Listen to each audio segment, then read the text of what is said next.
Então, gente, hoje é dia 12 de setembro de 2022 e hoje dá-se início o início das atividades de monitoria, né, para o pessoal que se inscreveu nesse segundo semestre de 2022.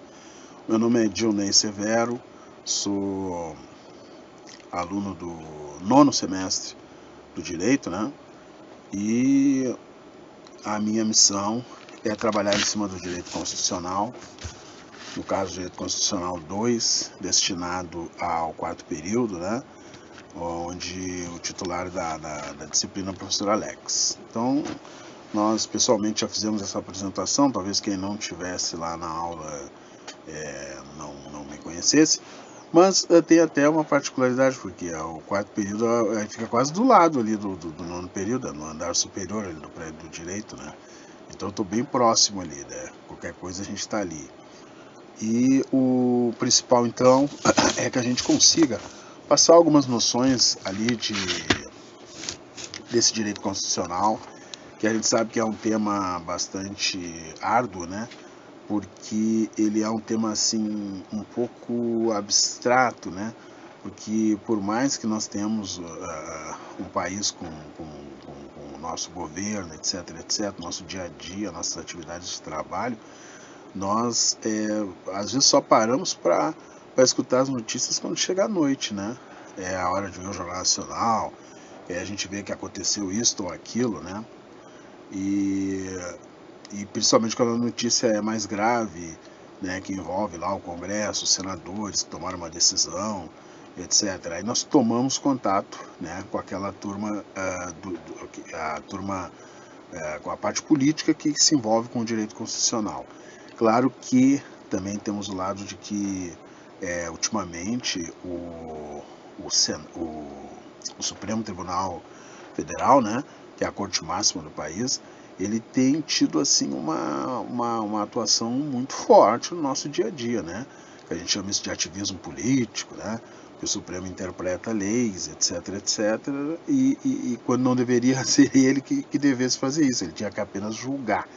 Mas no momento que ele interpreta uma lei e faz com que aquilo tenha o devido valor, aí a gente chega à conclusão que existe muitas vezes uma espécie de interferência num poder no outro. Mas isso existe uma aula específica para isso, que dá para se avaliar melhor esse tipo de conceito, de ativismo político, etc.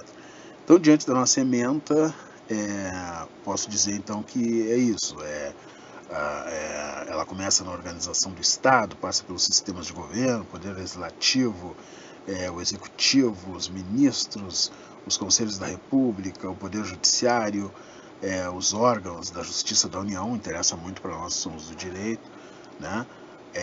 A nossa função do Supremo, que a gente estava falando, a magistratura, enfim, a advocacia pública, e esses seriam os conceitos básicos, então, para esse quarto período, que precisam ser bem compreendidos, porque vocês estão no quarto, eu estou no nono, mas depois a gente começa a ver que quando a gente fala muitas vezes de competência, né? Competência é a área de atuação do juiz ou da justiça, né? E aí você precisa saber exatamente para onde você vai dirigir o seu processo de acordo com essa organização que o Estado tem, né? Com essa organização constitucional do Estado, né? Você quer tomar uma providência jurídica, mas você vai tomar essa providência aqui na sua cidade, com o governador do Estado, essa providência lá em Brasília. Então é necessário que a gente compreenda esses conceitos aí de direito constitucional para ficar bem tranquilo e bem familiarizado não só com as matérias teóricas que o direito vai nos apresentar depois, mas também porque é necessário a gente saber o que se passa no espaço em que nós ocupamos, que nós moramos, né? Então vamos lá. Comecemos então com a organização do Estado. Se a gente perguntar assim, como é que é a organização do Estado? Como é que ele se organiza? A gente vai dizer, poxa, o Estado, né? Estado do quê? O Estado do Rio de Janeiro, o Estado... Calma aí. Então, o estudar direito constitucional é importante de saber como se dá a organização político e administrativa do Estado, né? E isso está lá na nossa Carta Magna, na nossa Constituição. Então, um dos primeiros pontos que é necessário para que a gente tenha uma boa compreensão do direito constitucional é quando a gente faz o estudo teórico da matéria, a gente fazer à luz da Constituição, à luz do vade-mecum, ou às vezes quando é muito rápido, e eu faço também, eu faço com o uso do celular, né? A gente clica ali no artigo tal, ele já aparece, a gente bota no Google artigo tal, ele aparece na nossa frente, e aquilo ali serve para elucidar o texto que a gente está lendo. Senão a gente lê assim, ó, isso se dá de acordo com o artigo tal. Mas o cara não sabe o que está no artigo tal. Agora, às vezes eu não tenho o vade-mecum, pesado, aquela coisa toda. Mas se eu pegar ali no celular rapidamente, eu consigo para efeitos de estudo. Mas não vamos esquecer que as provas, né, do direito a gente vai fazer um dia, a prova da OAB, a principal, a gente vai fazer utilizando o vade-mecum, né? Então, quer dizer, ele é para consulta, né? O vade-mecum atualizado, que é o que vai nos conduzir, né, ao esclarecimento todo qualquer tipo de questão com a devida consulta necessária para aquilo. Então, os elementos que compõem então temos a nossa Constituição de 88, né? E quando a gente fala em organização do Estado, a gente pode olhar lá no artigo 18, que a gente começa a encontrar esses conceitos.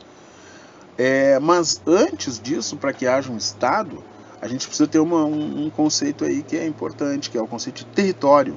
Território é a dimensão física, né? O Estado precisa ter um território. É que nem eu morar, eu para ter se a minha casa é um estado, eu tenho que ter um terreno ali para me poder, onde ela está em cima, né? Eu tenho que ter o terreno, a base de território sobre a qual a minha família mora. Ali é o meu estado, a minha casa, comparando, né? Fazendo a comparação. Então, para nós termos um estado, nós sermos considerados como estado, nós temos que ter o território. Nós temos o território brasileiro. Vocês viram até aquela foto agora por ocasião do bicentenário, né, da independência do Brasil, os cosmonautas russos, né, tiraram uma foto da estação espacial lá de cima. E é incrível à noite, né, como fica desenhado aquele contorno do Brasil, né, aquele contorno triangular assim do Brasil, com luzes assim, muito bacana, né. Eles tiraram aquilo e ainda soltaram a bandeirinha do Brasil dentro da nave, né, da estação, e ela tremulava assim, e o Brasil lá embaixo, visto pela janela assim. Imagina que distância eles estão para ver o Brasil lá de cima, para ver o território brasileiro lá de cima. Mas aquilo é o nosso território, aquele é o nosso estado. Nós temos um estado. Não esqueçam que tem nações que não têm estado, tem países que não têm estado. Um dos que a gente conhece muito aí o caso típico, é o caso da Palestina, né? Aquela questão lá de Israel e os palestinos, árabes, né? E os israelitas, né? Os hebreus. Israel tem o Estado de Israel, né? Foi aprovado em 1948, foi definido o espaço do Estado de Israel, mas a Palestina que ficou ali do lado, ela ocupa as terras, né? São terras ocupadas, mas ela não é dada como um país que tenha a sua base territorial. E aí eles brigam incansavelmente, é uma violência tremenda, que a gente já viu várias notícias na televisão. Eles explodem bombas, atentados, enfim, é uma guerra muito grande, né? Esse é o problema de um Estado não ter o seu território. Mas isso é lá. Então, o Estado, além do território, precisa também ter também um povo, né? O povo aí já é na dimensão mais pessoal, o território na dimensão física. O povo, o que é o povo? Esse povo ele vai ser titular de um poder. Esse povo vai ter um poder. Então, se nós somos um povo que está aqui nesse estado, é o mesmo que você está na sua casa, no seu terreno, mora com a sua família, ali você tem um poder, né? A dimensão pessoal do Estado, né? Ou seja, na minha casa ninguém vai entrar. Aqui no meu terreno, né, onde estão as minhas 4 linhas aqui, a minha cerca, o meu muro, ninguém pode entrar aqui. Essa é a minha dimensão pessoal. Então o Estado também tem essa mesma dimensão. O Estado não pode intervir naquilo né, nós temos aqui na fronteira sul, ali, Argentina, Uruguai, Brasil.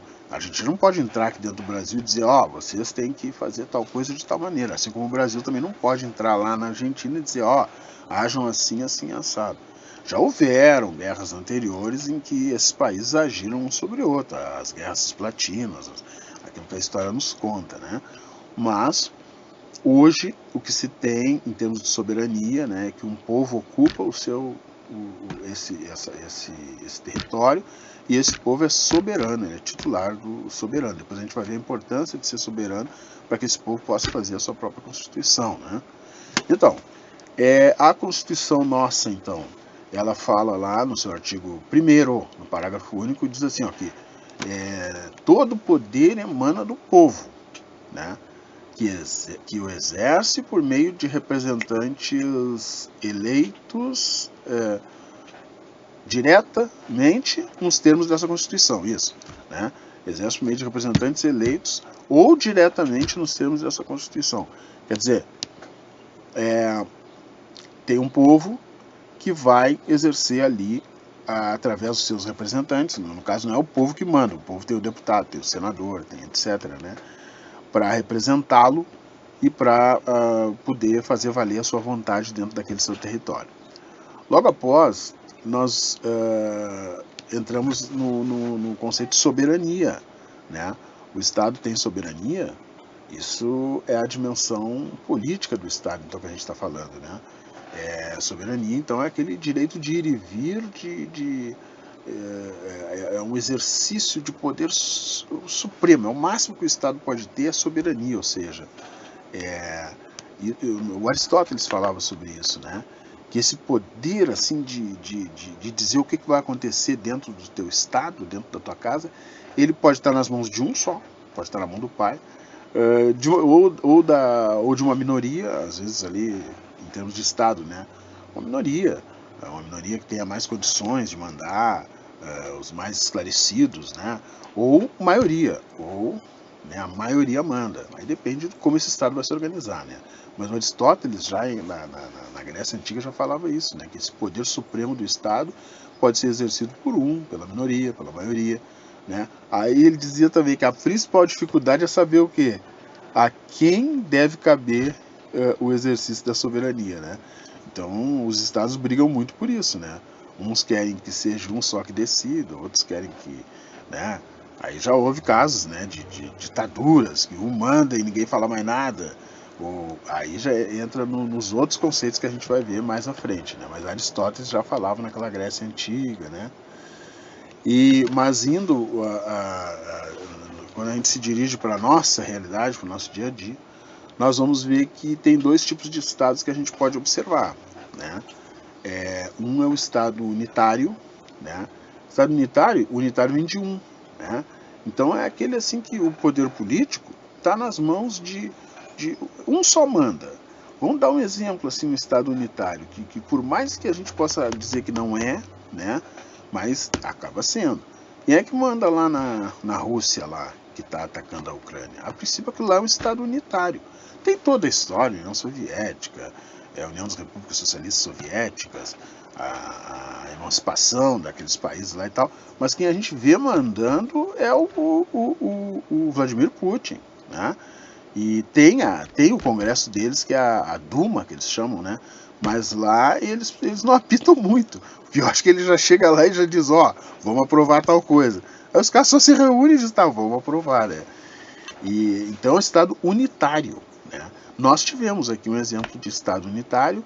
Eu estou quase encerrando o tempo aqui, mas quando o Brasil foi império, o Brasil era unitário, porque era só o Dom Pedro que mandava, era só o imperador que mandava. A gente tem falado bastante isso agora por causa do bicentenário da independência, né? Saímos disso, né?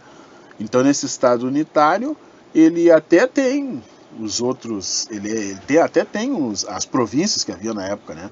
Mas aquilo era só para melhor mandar. O cara não tá lá no meio mandando num Brasilzão grandão, aí não dá, né? E tem o federado, e aqui a gente vai encerrando, que é aquele que nós vivemos hoje no estado federado. Hoje o Brasil é federado. Então, o maior nome do nosso país é República Federativa do Brasil, né? Porque está unido de maneira que não pode se separar, inclusive se a cláusula pétrea da Constituição não pode separar o Estado, o município e o Distrito Federal. Isso não pode se separar. Ninguém pode tentar fazer com que isso se separe. Então estamos batendo aí os 15 minutos, chegamos até esse Estado Federado, que é o Brasil atual, e só lembrando que esse Estado Federado é composto pela União, né? Os estados, Rio de Janeiro, Paraná, Santa Catarina, e o Distrito Federal, né? Que está lá, localizado lá em Brasília, e ainda os municípios onde nós estamos aqui, Valença, Barra do Piraí, etc., eles têm autonomia, mas não têm soberania, né? O Estado manda ali em si, na sua área, mas também não pode se separar e tentar tomar outras providências. No próximo aula a gente continua com esses conceitos de Estado aí. Bateu nossos 15 minutos. Obrigado. Até a próxima.